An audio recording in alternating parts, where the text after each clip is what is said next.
تو جو بندے عبادت کے لیے رمضان کے مہینے میں وقف ہو گئے وہ تمام بندوں کے مقدر میں اللہ کی رحمت اور مغفرت شامل ہو گئی، اور جو اس سے محروم ہو گئے وہ تو ان کے بارے میں مصطفیٰ فرمائے کہ رمضان کا پورا مہینہ کلمہ پڑھنے والے کو مل جائے اور ساری اللہ کی بارگاہ سے اس مہینے میں مغفرت بھی نازل ہوتی ہے، رحمتیں بھی نازل ہوتی ہے، برکتیں بھی نازل ہوتی ہے، اور اللہ کی بارگاہ سے لامحدود نوازشات بھی آتی ہے، خیرات بھی آتی ہے، اور فضل بھی اللہ کا لامحدود بندوں پر ہر لمحہ اترتا ہے، اس کی کوئی حد نہیں۔ لیکن اس مبارک مہینے میں اگر کوئی بندہ اس سے محروم رہ گیا اور اس کے آخری عشرے میں ایک رات آتی ہے جس کو لیلۃ القدر کہا جاتا ہے، وہ رات 1000 مہینوں سے افضل رات ہے، اگر وہ رات سے بھی کوئی بندہ محروم رہ گیا تو مصطفیٰ فرماتے ہیں اس بندے کے لیے وہ ساری بھلائیوں سے اللہ کی محروم رہ گیا، وہ تو محروم ٹھہرایا گیا اللہ کی بارگاہ میں۔ مصطفیٰ فرمائے اب حضور کا قول کون رد کر سکتا میرے بھائی؟ صحابہ جن کو دنیا میں جنتی ہونے کی ضمانت ملی، دنیا میں زندگی کی حالت میں، زندہ حالت میں قرآن میں ان کا ذکر آیا، وَكُلًّا وَعَدَ اللَّهُ الْحُسْنَى، ہر صحابی جو ایمان کی حالت میں سر کی آنکھوں سے مصطفیٰ کا دیدار کرے، ایمان لائے، ان کے لیے قرآن بول رہا ہے اللہ نے ان کے لیے حسنہ کا وعدہ کیا، یعنی جنت کا وعدہ کیا۔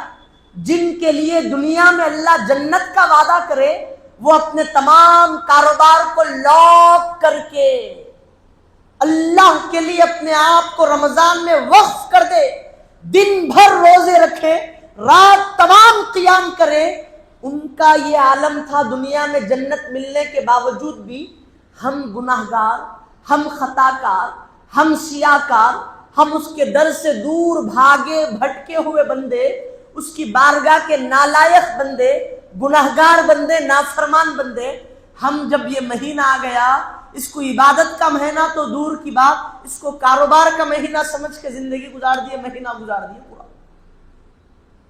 اس کی رات سے ہم فائدہ نہیں اٹھائے، اس میں آنے والے دنوں میں ہم فائدہ نہیں اٹھائے، نہ نماز کا ہم کو خیال رہا، نہ عبادات کا ذکر اور تسبیح کا خیال رہا، نہ اس کی بارگاہ میں مقبول ہونے کا خیال رہا۔ مصطفیٰ ایسے بندے کے لیے فرمائے انہیں ساری بھلائی سے محروم رہ گیا۔ اب جس کے لیے تمام نبیوں کے سردار بول دیے کہ انہیں محروم رہ گیا، اب کون سی دنیا کی طاقت ہے اس کو محرومی سے دور کر کے جنت کی بشارت دے دے؟ آپ بولو کس کے اندر اتنی ہمت ہے؟ وہ نبی کہ ان کی بارگاہ میں بروز محشر سارے بابا آدم سے حضرت عیسیٰ تک سارے نبی اپنی امت کو لے کے ان کے قدموں میں آ کے بولیں گے کہ یا رسول اللہ اشفعنا، ہماری شفاعت کرائیے۔ اللہ کا غضب جلال پر ہے، اللہ کا غصہ لامحدود ہے، اس کو کوئی روک نہیں سکتا، اس کو ہم جو ہے اللہ کی بارگاہ میں ٹھہر نہیں سکتے۔ یا رسول اللہ اشفع لنا، ہماری شفاعت کرائیے۔ یہ وہ نبی ہے جن کی بارگاہ میں سارے انبیاء کے شفاعت کی جو ہے ترانے گائیں گے، وظیفہ پڑھیں گے۔ وہ نبی کہہ رہے ہیں رمضان کی بھلائی سے محروم رہ گیا تو ساری بھلائی سے وہ شخص محروم رہ گیا۔ اب مصطفیٰ کی بارگاہ سے محرومی کا سرٹیفکیٹ ملنے والے جو بندے ہیں ان کو کون اللہ کی رحمت میں داخل کرتا جی؟ آپ بتاؤ۔ جواب ملا کہ کوئی نہیں کر سکتا صاحب۔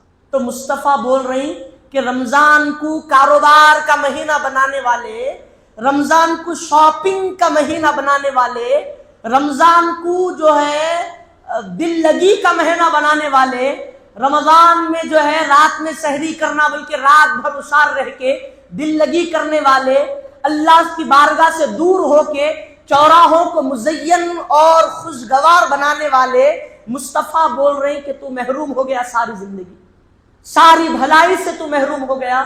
عزیزان محترم، ان کا ہم پہ اتنا کرم ہو گیا کہ ہر مہینے میں 4 جمعے آتے، لیکن رمضان کے مہینے میں اللہ ہم کو 5 جمعے عطا کر دیا۔ کبھی کبھار یہ نوازش ہو جاتی، اگر آج کا دن ہم کو نہیں ملتا تھا تو آج عید ہوتی تھی، رمضان کل ہی ختم ہو گیا ہوتا تھا، لیکن اللہ رب العزت آج کا دن ہم کو عطا فرمایا۔ ایک تو رمضان کا مبارک مہینہ ہے اور جمعہ وداع ہے، الوداع جمعہ ہے۔ سامعین محترم، اب بھی کچھ بھی نہیں بگڑا۔ مل صاحب مہینہ بھر لاٹھوری ہو گئی، خطائیں ہو گئے، مل صاحب غفلت میں وقت گزر گیا، کیا اب بھی کوئی سبیل ہے، کیا اب بھی کوئی راستہ ہے؟ تو قربان جاؤ، مصطفیٰ جان رحمت فرماتے ہیں کہ 5 چیزیں اللہ نے جو میری امت کو عطا کی ہیں، پہلے والی کسی نبی کی امت کو اللہ وہ عطا نہیں کیا۔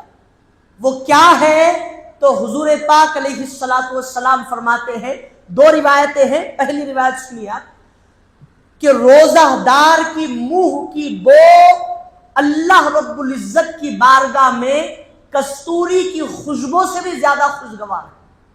یہ پہلی چیز مصطفیٰ فرما رہے ہیں۔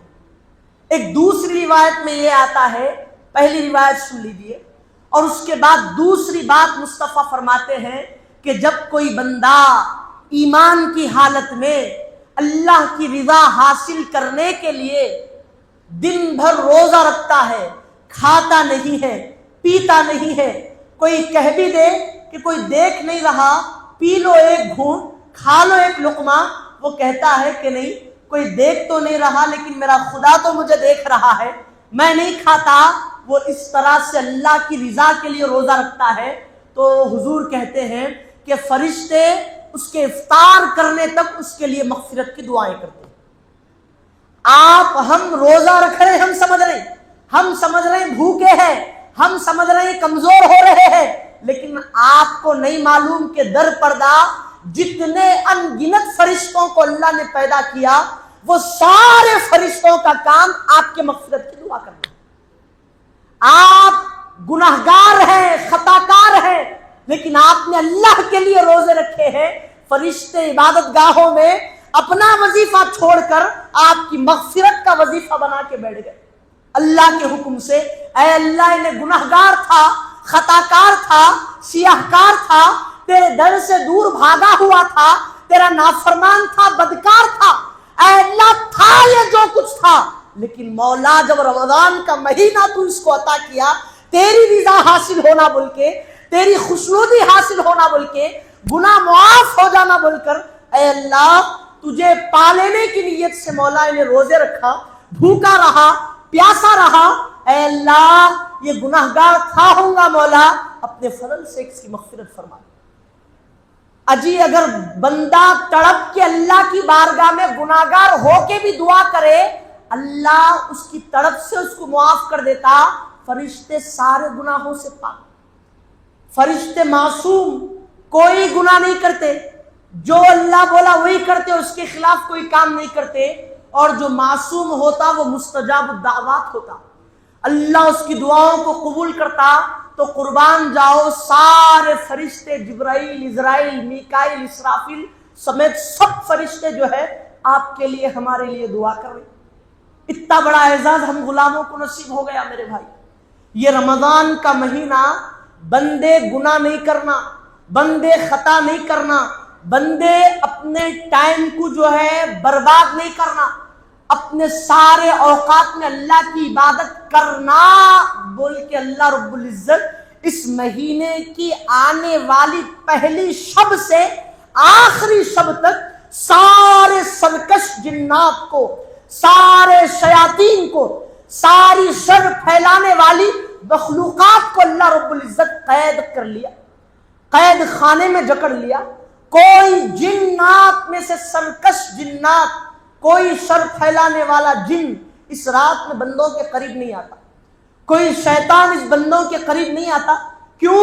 اسی لیے کہ میرا بندہ رات میں اٹھ کے اللہ کی عبادت کرتا، میرا بندہ مسجدوں میں قیام کرتا، کہیں اس کے قیام کے دوران اس کی عبادت میں غفلت پیدا کرنے کے لیے کوئی شیطان اس کو نہیں بھٹکا دینا بلکہ اللہ سب کو قید کر لے۔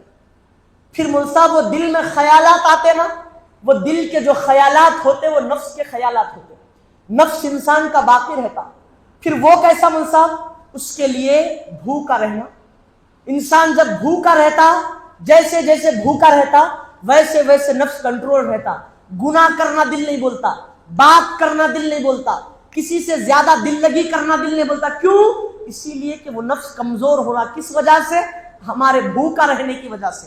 یہاں سے بھوکا رہ کے نفس کو کنٹرول کر رہی، وہاں سے اللہ سارے سرکس جنات کو قید کر لیا.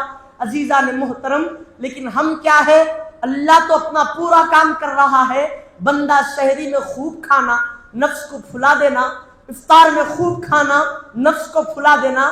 اسی لیے راتوں میں جاگنا، باہر پھرنا، شاپنگ کرنا اور سارے اپنے کام غفلت میں گزارنا، یہ بندے کا نہج اور اس کا طریقہ بن گیا. اب بھی کچھ بھی نہیں بگڑا. دوسری بات، فرشتے سارے مغفرت کی دعائیں کرتے ہیں. تیسری بات، حضور پاک علیہ الصلوۃ والسلام ارشاد فرماتے ہیں کہ اللہ رب العزت اس رمضان المبارک کا جب مہینہ جو بندوں کو مل جاتا ہے تو اللہ تبارک و تعالی اس کی رضا کے لیے روزہ رکھنے والے تمام بندوں کی مغفرت فرما دیتا ہے.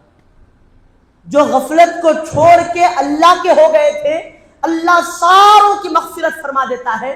اور چوتھی بات مصطفیٰ فرماتے ہیں کہ اللہ رب العزت سارے سرکش جنات کو، شیاطین کو قید خانے میں ڈال دیتا ہے، قید کر لیتا ہے، کبھی وہ ان کو بھٹکاتے نہیں رمضان کے مہینے. پانچویں بات آپ کے ہمارے لیے اس دن کے لیے خاص ہے، اور مصطفیٰ فرماتے ہیں کہ پانچویں خصوصیت جو پہلے والی امتوں کو نہیں دی گئی، میری امت کو عطا کی گئی، وہ کیا ہے؟ تو اس مہینے کی میں آخری رات ایسی ہوتی ہے کہ اللہ رب العزت اس رات میں سارے بندوں کو، جس نے پورا مہینہ اللہ کی رضا حاصل کی، روزے رکھے، قیام کیے اور اللہ کی خوشنودی کا جو ہے طلبگار بن گیا، سب کو اللہ بخش دیتا ہے. تو صحابہ بولے کہ یا رسول اللہ، کیا وہ رات لیلۃ القدر ہے؟ کیا وہ شب قدر ہے؟ تو مصطفیٰ بولے کہ نہیں، وہ شب قدر نہیں ہے، وہ رات رمضان کی آخری رات ہے، اس کو لیلۃ الجائزہ کہتے ہیں. یعنی عید الفطر کل ہے تو آج جو شام میں رات آئے گی وہ رات، شوال کا جو چاند رات جس کو بولتے ہیں، شوال کا چاند نظر آتا وہ رات. مصطفیٰ بولے کہ وہ لیلۃ الجائزہ ہے. یعنی کہ سارا، مصطفیٰ فرمائے کہ کیا کوئی بندہ جب کام کرے تو اس کے مہینے کے اینڈ پہ اس کو پوری اجرت نہیں دی جاتی؟ صحابہ بولے کہ یا رسول اللہ، اس کو اجرت تو دی جاتی، اس کو سیلری تو دی جاتی، اس کو تنخواہ تو دی جاتی. تو مصطفیٰ فرمائے کہ جب ہر دنیا دار جب کوئی کام کرے تو مہینے کے اینڈ میں اس کو سیلری دے، تو بندہ مہینہ بھر روزہ رکھے تو آخری جب رات آئے تو کیا اللہ کی بارگاہ سے اجرت نہیں ملے گی؟ کیا اللہ کی بارگاہ سے وہ بندے کو سیلری نہیں ملے گی؟ یہاں کی سیلری روپیے پیسے ہے، اور اللہ کی بارگاہ سے جو سیلری ملتی ہے وہ جنت کی ضمانت ہے. اللہ کی بارگاہ سے جو اجرت ملتی ہے وہ جنت کی ضمانت ہے. عزیزان محترم، یہ لیلۃ الجائزہ ہے. آج جو رات آنے والی ہے اس رات کی اتنی بڑی اہمیت ہے، چاند رات کی. یہ رات میں سارے بندے، شیطانی فکریں ایسی عام ہو جاتی، آپ دیکھو، میں جوتے نہیں لیا، میں چپل نہیں لیا، میں فلاں جو ہے اس کو سوٹ ہونے والی گھڑی نہیں لیا، فلاں چیز نہیں لیا، فلاں چیز نہیں لیا. اگر میں سب بھی لے لیا تو پھر انہیں اس کے گھر میں بیگم بولتی کہ میں سینڈل نہیں لی، میں فلاں کانٹا نہیں لی، میں فلاں اس کو سوٹ ہونے والی چیز نہیں لی. یہاں سے انہیں نہیں بولا تو وہاں سے انہیں بولتی، وہاں سے انہیں بولی تو یہاں سے انہیں نہیں بولتا. تو یہ پورے جو ہے انسانی جھگڑے ہیں. اللہ یہاں پر اس رات میں بندوں کو خیرات دینا چاہتا ہے. اللہ نے بندوں کے لیے فیصلہ فرما دیا ہے. سارے مہینے کی راتوں میں، سارے دنوں میں تو نے غفلت کا شکار بن گیا، تو اللہ کی نافرمانی کیا، تو قیام کرنا تھا رات میں، تو نے تجارت کی، تو نے دوستوں کے ساتھ ہوا خوری کی، تو راتوں میں گھومتا پھرتا رہا، دن میں اللہ کی رضا کے لیے روزہ رکھنا تھا، وہ روزوں میں تیری کوتاہی ہو گئی، تیرے سے خطائیں ہو گئی. لیکن آج کی رات سارے مومن بندوں کو اللہ کی بارگاہ سے بخشش کے ضمانتیں ملتی ہے. اللہ کی بارگاہ سے بندوں کو مغفرت کی خیرات تقسیم ہوتی ہے. یہ رات میں اگر تو اپنے گناہوں کی تلافی نہیں کرے گا تو ساری زندگی اللہ کی بارگاہ میں محروم کھڑا کر دیا جائے گا، ساری زندگی اللہ کی بارگاہ میں مردود قرار کر دیا جائے گا، اس کے در سے دور بھاگنے والے بندوں میں شامل ہو جائے گا۔ اس رات کو لیلۃ الجائزہ کہتے ہیں، اجرت لینے کی رات ہے اللہ کی بارگاہ سے، اللہ کی بارگاہ سے انعام حاصل کرنے کی رات ہے، مانگنا اللہ سے، اے اللہ دنیا کا نظام ہے، اگر کسی کا کام کروں چھٹی ماروں تو سیلری کم کر دیتا ہے، کام صحیح نہ کروں تو ڈانٹتا ہے، یا تو تنخواہ کم دیتا ہے یا جاب سے نکال دیتا ہے۔ اے اللہ یہ دنیا والے لوگ ہیں، مولا تیری رحمت تو لامحدود ہے، اور رمضان میں تو مولا رحمت کے کیا خزانے ہیں تیری بارگاہ سے جو لٹائے جاتے ہیں، اے اللہ بخششیں لامحدود ہے۔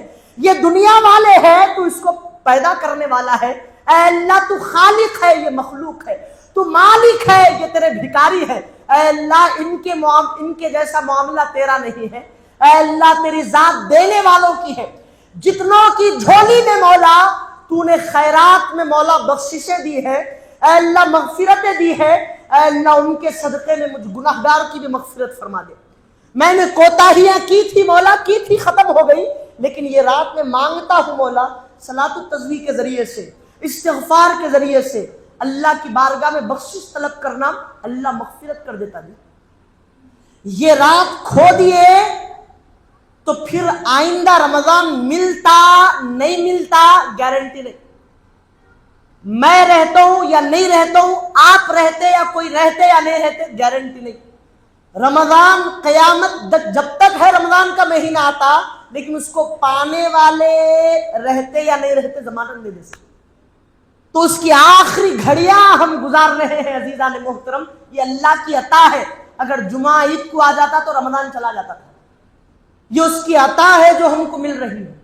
اتنا ہی نہیں، یہ رات اتنی برکت والی رات ہے، مصطفیٰ جان رحمت ارشاد فرماتے ہیں، امام اصبہانی کی روایت ہے، مصطفیٰ ارشاد فرماتے ہیں کہ 5 راتیں ایسی ہیں کہ اگر کوئی بندہ ان راتوں میں قیام کرے اور ان راتوں کو اللہ کی یاد میں گزار دے تو وجبت لہ الجنہ، تو سال بھر میں آنے والی 5 راتوں کو جو بندہ اللہ کی یاد میں گزارتا ہے، قیام کرتا ہے، سجدے کرتا ہے، رکوع کرتا ہے، توبہ کرتا ہے، اس کی بارگاہ سے مغفرت چاہتا ہے، تو وہ 5 راتوں کو عبادت سے زندہ کرنے والوں کے لیے وجبت لہ الجنہ، مصطفیٰ فرما رہے کہ جنت ان پہ واجب ہو جاتی ہے۔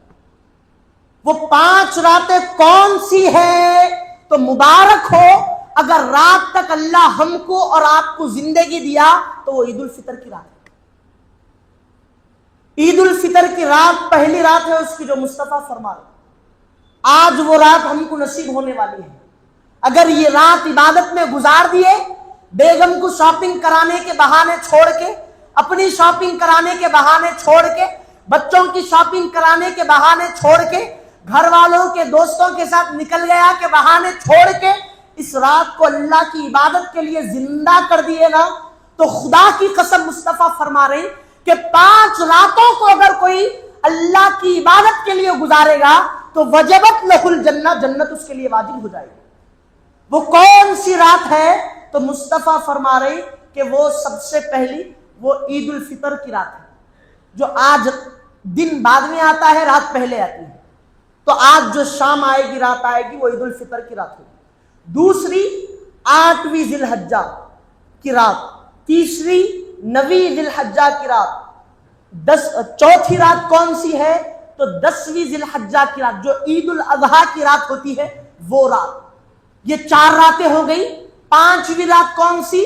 تو مصطفیٰ فرماتے ہیں 15ویں شعبان کی شب جو ہے وہ رات ہے۔ یہ 5 راتوں کو اگر زندہ کریں گے تو خدا کی قسم جنت وہ بندوں کے لیے واجب ہو جائے گی جو عبادت کے لیے رات کو زندہ کرتے ہیں۔ تو عزیزان محترم، وہ راتیں بھی، یہ رات بھی ملتی نہیں ملتی اللہ عالم، اللہ بہتر جانے، اس کا رسول بہتر جانے، لیکن اگر یہ رات مل گئی، ہم اس کی غلامی میں ٹھہر گئے اس کی بارگاہ سے نوازشات لے لیے اور اس سے بولے کہ مولا جب جب ایسی مبارک راتیں آئیں گی مولا تیرا بندہ حاضر ہو جائے گا، آنے والی 4 راتیں ہمارے کو نصیب ہونے دو یا نہ ہونے دو، اس رات کے صدقے اللہ ہماری بخشش کر دیتا ہے۔ اتنی خدا کی قسم اللہ کی رحمت پہ اتنی جو ہے اتنا ہم کو بھروسہ ہے، اللہ وہ بندوں کو بخش دیتا۔ تو 5 راتوں میں یہ رات بہت امپورٹنٹ رات ہے، برکت والی رات ہے، اللہ کی بارگاہ سے جنت کو واجب کر لینے والی رات ہے۔ وجبت لہ الجنہ، مصطفیٰ اس کے لیے بولے کہ جنت واجب ہو گئی یہ بندوں کے لیے۔ یہ راتوں کا اتنا بڑا امپورٹنس تھا جو ہم چھوڑ دیے، ساری راتیں خراب کر دیے، سارے دن خراب کر دیے۔ لیکن مصطفیٰ فرما رہے کہ رمضان کی ہر رات کی یہ شان ہے کہ اگر بندہ نماز جب پڑھتا ہے تو جو نماز میں سجدے کرتا ہے، ہر سجدے کے بدلے اللہ 1500 نیکیاں اس کے اعمال نامے میں داخل کر دیتا ہے۔ ایک سجدہ اگر بندہ اللہ کی بارگاہ میں رمضان کی رات میں کرتا ہے تو 1500 نیکیاں اس کی جھولی میں اللہ عطا کر دیتا ہے۔ تو آپ تراویح میں 20 رکعتوں میں 40 سجدے آپ کیے تو وہ 40 کو جو ہے انٹو کر کے آپ 1500 سے کرو، کیا کیا نیکیاں نہیں ملی ہوں گی آپ۔ پھر کتنے فرض نمازیں، کتنے نفل نمازیں، کتنا قیام اللیل، کتنی تہجدیں آپ پڑھے، اللہ کی بارگاہ سے کتنے خیرات نہیں لیے گئے ہم۔ یہ لامحدود رحمتوں کی برسات ہو گئی۔ کھڑا ہو کے اگر کوئی قرآن پڑھے رمضان میں تو ایک آیت کے بدلے عام دنوں میں 100 نیکیاں، اس کا 70 گنا رمضان میں اللہ رب العزت عطا فرمائے۔ کوئی بیٹھ کے قرآن پڑھے تو 50 نیکیاں، رمضان میں 70 گنا اضافہ اللہ دے، 70 سے 700 گنا تک جو ہے وہ ثواب اس کا بڑھا دیا جاتا ہے۔ عزیزان محترم، یہ بندوں کے لیے نوازشات ہے، یہ بندوں کے لیے تقسیمات ہے اللہ کی بارگاہ سے۔ اور مصطفیٰ بولے کہ جب عید الفطر کا دن آ جائے، بندے عیدگاہ کو جاتے ہیں یا نماز ادا کرنے جاتے ہیں تو نماز سے پہلے بندوں کے لیے ضروری ہے کہ وہ صدقہ فطر دے دینا۔ صدقہ فطر کون دینا؟ زکوٰۃ کے لیے بالغ ہونا، عاقل ہونا شرط ہے۔ کیا صدقہ فطر کے لیے بھی شرط ہے؟ صدقہ فطر کے لیے شرط نہیں۔ اگر بچہ پیدا ہو گیا آج تو اس کے لیے صدقہ فطر دے دینا۔ عید سے پہلے بھی اگر بچہ پیدا ہو گیا تو اس کی جان کا بھی جو ہے صدقہ فطر دے دینا۔ یہ جان کا فطرہ ہوتا، اور مصطفیٰ بولے کہ صدقہ فطر جو ہوتا، جو آپ فطرہ دیتے نا، وہ صدقہ فطر جو ہوتا آپ کے رکھے جانے والے تمام روزوں کا وہ بدلہ ہے۔ جو کچھ اس میں کوتاہیاں ہو گئی تھی، غلطیاں ہو گئی تھی، یہ صدقہ فطر دے دینے سے کیا ہوتا؟ اللہ رب العزت اس میں تخفیف فرما دیتا۔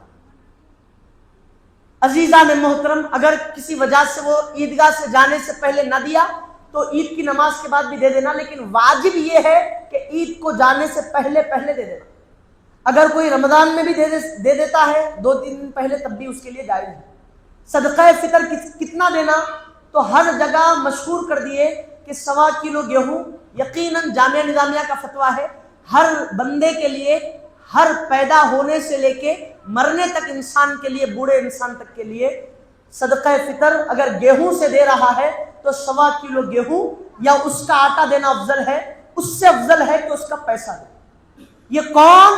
یہ غریب شخص، انتہائی غریب شخص جو بالکل جو ہے پیسے نہیں دے سکتا، نہیں کر سکتا، اس کے لیے ہے۔ زیادہ سے زیادہ 90 روپے گیہوں کے پیسے بنتے اس کے آٹے کے، اگر کوئی پیسوں میں دے رہا تو 90 روپے بنتے۔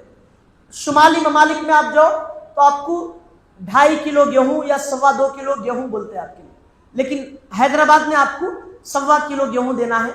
تو عزیزان محترم، عمدہ سے عمدہ جو درمیانی لیول کے لوگ ہیں، گیہوں ہی دے سکتا ہوں، تھوڑے پیسے زیادہ دے سکتا ہوں، تو عمدہ سے عمدہ جو گیہوں کی کوالٹی ہے وہ کوالٹی خیرات کرے لوگوں کو، اس سے افضل آٹا دے، اس سے افضل یہ ہے کہ اس کے پیسے دے۔ نہیں میں تھوڑا اور پیسے والا ہوں، کیا کرنا؟ تو اور 3 چیزیں مصطفیٰ فرمائے کہ کشمش جو عمدہ سے عمدہ ہو، اگر کشمش سے صدقہ فطر دینا چاہتے ہیں تو 2.5 کلو کشمش سے اگر دیں گے تو 2.5 کلو دیں گے، کھجور سے دیں گے تو 2.5 کلو دیں گے، اور جو سے دیں گے تو 2.5 کلو، کشمش دیں گے تو 2.5 کلو یا اس کے پیسے، جو سے دیں گے صدقہ فطر 2.5 کلو یا اس کے پیسے، کھجور سے دیں گے تو جو بھی کوالٹی کا آپ کھجور دیں یا اس کوالٹی کے پیسے دے، یا نہیں تو پھر جو ہے لوگوں کو کھجور دے 2.5 کلو. لیکن جب جو کی گیہوں کی بات آتی ہے تو آپ 1.25 کلو گیہوں اس کے اندر لوگوں کو اس کے پیسے خیرات کریں. عزیزان محترم، حضور پاک علیہ الصلوۃ والسلام ارشاد فرماتے ہیں اگر کوئی غریب کو تقسیم کرتا ہے تو اس کو 1 ثواب ملتا ہے صدقے کا. جو صدقہ فطر دے دیا یا جو بھی خیرات کرا، صدقے کا اس کو ثواب ملتا ہے. اگر کوئی رشتہ داروں میں کسی غریب کو دیتا ہے تو اس کو دوہرا ثواب ملتا. کس طرح سے؟ ایک تو صدقہ فطر یا جو بھی صدقہ زکات دے رہا اس کا ثواب ملتا، دوسرا رشتہ دار کے ساتھ صلہ رحمی کرنے کا ثواب. دونوں ثواب کا یہ مالک بن جاتا. حضور پاک علیہ الصلوۃ والسلام ارشاد فرما رہے ہیں. ہماری عادت کیا بن گئی؟ جو بھی گھر پہ آ گیا اس کو دے دینا، دیجئے، انکار نہیں ہے. مسجد والے تو ان کو تو زکات آپ نہیں دے سکتے. مدرسے والے جو بھی آ گئے یا باہر آپ کو مل گئے رسید پھٹانے کے لیے، مدرسہ کون سا ہے، کتنے لوگ پڑھ رہے ہیں، فیس میں پڑھ رہے ہیں، بغیر فیس کے پڑھ رہے ہیں، کرایہ کتنا ہے، آمدنی کتنی ہے، خرچ کتنی ہے، انکم کتنا ہے، کچھ بھی نہیں دیکھتے. مدرسہ ہے، رسید دکھ گئی، پھٹا دی. نہیں، ایسا نہیں ہوتا. مدرسے کو آخری صورت میں زکات دینا ہے، پیسے دینا ہے. اس سے پہلے سب سے پہلا درجہ جو ہے اقربا کا ہے، رشتہ داروں کا ہے، گھر والوں کا ہے. رشتہ داروں میں دیکھنا، چچا، پھوپھی، خالہ وغیرہ یہ لوگ کو دیکھنا، ان کے نیچے اوپر والے لوگوں کو. اگر یہ پریشان ہے تو ان کو دیکھنا. وہ نہیں ہے پریشان، ننیال ددیال میں پورا کھنگال لیے. اڑوس پڑوس میں دیکھنا، اڑوس پڑوس میں بھی کوئی بھی نہیں ہے. دوستوں میں دیکھنا، دوستوں میں بھی کوئی بھی نہیں ہے. تھوڑا قریبی رشتہ پڑوسیوں سے دور دیکھنا، کوئی بھی نہیں ہے. اس کی آخری صورت میں، کوئی بھی نہ ملنے کی صورت میں، کوئی اچھے مدرسے کا انتخاب کرنا. جو مدرسہ یقیناً جو ہے زکات کا مستحق ہے، وہ مدرسے کا آپ کیا کرنا؟ انتخاب کرنا. عزیزان محترم، 2 منٹ کی ایک اہم میسج آپ کو دے کے اپنی گفتگو کو ختم کرتا ہوں. 2 سال سے 3 سال سے آپ لوگ کیا دیکھ رہے تھے؟ رمضان کا مہینہ، زمانے سے لوگ عبادت کرنا، ریاضت کرنا، رات میں عبادت کرنا. خواتین ہیں تو ساری خواتین مصلی بچھا کے، جائے نماز بچھا کے اللہ کی عبادت کرتی تھی، اور سارے مرد مسجدوں میں وقت گزارتے تھے، دن میں روزہ رکھتے تھے اور کاروبار کے لیے نکل جاتے تھے، سب معاملات کرتے تھے. لیکن رمضان کا مہینہ، یہ جو اپڈیٹ سال جو چل رہے 2-3 سال سے، سب لوگوں کو کیا دیکھنے میں آ رہا؟ دیکھو آپ، ساری خواتین کو جو ہے مرد حضرات اور خواتین گھر سے باہر نکالنے پہ لوگوں کو مجبور کر دیا جاتا ہے. آج جو ہے گھر میں رہنا، کام کرنا، سحری پکانا، افطار پکانا، تھک گئی، بیزار ہو گئی، پریشان ہو گئی، بچے ستانا، یہ کرنا، وہ کام. اب شوہر کیا کرتا؟ چلو تم کو گھما کے لاتا ہوں بول کے جو ہے باہر لے کے جاتا، ایکسپو میں اس کو لے کے جا کے ٹھہرا دیتا. 2-3 سال سے اتنا اپڈیٹ ہو جا رہا مسئلہ، ایکسپو کی شکل میں، کیا کیا کی ناموں کی شکل میں، نمائشوں کے ذریعے سے سارے مرد حضرات خلط ملط، ساری خواتین خلط ملط، اسٹیجاں بچھائے جا رہے ہیں، مجرے کیے جا رہے ہیں، وہاں خواتین وہاں مرد، ساروں کا خلط ملط عبادت کی راتوں میں نمائشاں کرتے پھر رہے ہیں. رمضان کے مبارک مہینے میں اللہ کی رحمتیں بٹ رہی ہے، اللہ کی بخششیں بٹ رہی ہے، اللہ کی بارگاہ سے برکتوں کی ضمانتیں مل رہی ہے. لیکن جہاں پر اللہ سارا مہینہ بندوں سے خوشی کا اظہار کرتا ہے، لیکن یہ بندے اپنے جسموں کی نمائش کرنا، ایک سے ایک خواتین برقعے پہننا اور باہر چوراہوں پر نکل جانا اور روڈوں پر کھڑے ہو کے برقع پوش خواتین کھاتے رہنا اپنے شوہروں کے ساتھ، دوسروں کے ساتھ نہیں، اپنے شوہروں کے ساتھ، حلال رشتوں کے ساتھ باہر کھانا، کھڑے ہو کے پینا، رمضان کی بے حرمتی کرنا، اللہ کی بارگاہ سے خوشی کی خیرات لینا چھوڑ کے اللہ کی بارگاہ سے غضب کا شکار بن جانا، اللہ کی بارگاہ سے مردود ہو جانا. یہ کاہے کا فلسفہ ہے؟ یہ کیا معاملہ ہے میرے بھائی؟ رمضان کی آخری شب آتی ہے، آخری دن آتے ہیں، رمضان کے آخری 10 دنوں میں حدیث مصطفیٰ کی ہے، مصطفیٰ فرماتے ہیں کہ ساری زندگی مصطفیٰ آخری 10 دنوں میں اعتکاف بیٹھتے تھے. اور جب آپ کو معلوم ہو گیا کہ آئندہ رمضان مجھے ملنے والا نہیں ہے، اللہ کی بارگاہ میں پہنچنے والا ہوں، تو وہ آخری رمضان آپ 20 دن کا روزہ رکھے. ہر دن رات میں، دن میں آپ کثرت سے قرآن پاک کی تلاوت کیا کرتے تھے. لیکن یہ جو ایکسپو یا نمائش ہے جو آج فی زمانہ نکل رہی ہے، 2-3 سال سے اتنا عروج پہ جا رہی ہے، عزیزان محترم وہ کب لانچ ہو رہا؟ وہ تو رمضان کے آخری دنوں میں لانچ ہو رہا۔ اور مصطفیٰ فرماتے ہیں کہ رمضان کا آخری مہینہ بخششوں آخری اشرا بخششوں کا اشرا ہے۔ آخری 10 دن اللہ کی بارگاہ سے جو بخششوں کی خیرات ملتی ہے وہ انتہا پر پہنچ جاتی ہے۔ لامحدود ذریعے سے جو اللہ کی بارگاہ میں دعا کرتا ہے اس کو بھیک میں جو ہے خیرات میں بخشش کی ضمانت دی جاتی ہے، جنت کی بشارت سنائی جاتی ہے۔ یہ آخری 10 دنوں میں خواتین اپنا پردہ چھوڑ رہی ہیں۔ وہاں قوالیاں ہوتے نا مول صاحب، وہاں نعتیں ہوتے نا مول صاحب۔ کون حق دیے جی خواتین کو قوالیاں جو ہے مردوں کے ساتھ سننے کے لیے؟ بولو آپ میری بات۔ کون حق دیے خواتین کو مردوں کے جو ہے اسٹیج کے سامنے کھڑے ہو کے ان کی نعتیں سننے کے لیے؟ نہیں، مصطفیٰ کی نعت پڑھی جا رہی نا، اجی وہاں پردہ کہاں ہے جی؟ آپ بتاؤ۔ سارے ویڈیو آپ ایکسپو کے نمائشوں کے کھول کے دیکھو، آپ وہ سارے ویڈیو میں پورے ایک ٹیبل میں 4-5 خواتین 4-5 مرد، سارے کرسیوں پہ، ادھر غیر ہے ادھر اپنا ہے، ادھر غیر ہے ادھر غیر ہے، ساری غیر خواتین سارے غیر مرد ایک دوسرے میں بیٹھے ہوئے ہیں اور سن کیا رہے ہیں؟ نعت مصطفیٰ سن رہے ہیں، ثواب کما رہے ہیں۔ ثواب نہیں کما رہی، وہ محروم ہو جا رہے ہیں، وہ اللہ کی بارگاہ سے مردود ہو جا رہے ہیں۔ ساری خواتین بھی مردود ہو گئی، سارے مرد حضرات بھی مردود ہو گئے۔ کس خواتین کے لیے مصطفیٰ بولے کہ ایسے نعت کے محفلہ سجانا؟ بولو کون سی حدیث میں ہے کہ غیر مردوں کے ساتھ محفل نعت سجانا؟ شاپنگ کرنا آخری 10 دنوں میں، سیل لگ رہے ہیں میرے بھائی، سیل لگ رہے ہیں، اتنے میں اتنا ڈسکاؤنٹ، اتنے میں اتنا ڈسکاؤنٹ۔ خواتین کو عبادت گاہوں سے اٹھا کے جو ہے اپنے جو ہے خواتین کے مرد کیا کر رہے ہیں؟ سیل لگ رہا، چلو شاپنگ کریں گے، عبادت گاہوں سے اٹھا کے جو ہے وہ سیل میں لے کے جا کے کھڑا کر رہے ہیں۔ اس میں ناچ بھی ہو رہا، اس میں گانے بھی ہو رہے، اس میں خواتین نمائش بھی کر رہی۔ خدا کی قسم ایسے نمائشوں کو اگر رمضان میں بند نہیں کیا جائے گا تو آنے والے 10 یا 15 سال دور نہیں کہ 4-5 سال کے بعد اتنی نمائش عام ہو جائے گی، اتنی عام ہو جائے گی، اب خواتین برقعوں میں دکھ رہے ہیں، وہاں پر برقعے اتارے جائیں گے، وہاں پر برقعے اتارے جائیں گے اور اپنی عورتوں کو جو ہے غیر مردوں کی نظریں لگیں گی اور نہ جانے خدا کیا کیا ہوگا۔ خدا اس کا نگہبان ہے۔ عزیزان محترم، اللہ سے دعا کرتا ہوں اللہ ہمیں کہنے اور سننے سے زیادہ نیک عمل کی توفیق دے اور ہم تمام کو اللہ رب العزت کی بارگاہ میں مقبول بنائے اور اپنی خواتین کو اللہ کی بارگاہ میں مقبول بنائے اور ساری ہمارے گھروں کی خواتین کو، ہم سارے مرد حضرات کو اللہ رب العزت غیروں سے پردہ کرنے کی توفیق دے اور اپنے ایمان کی، اپنی عصمت کی اور اپنی عزت کی، اپنی آبرو کی حفاظت کرنے کی توفیق دے۔ آمین برحمتک یا ارحم الراحمین والحمدللہ۔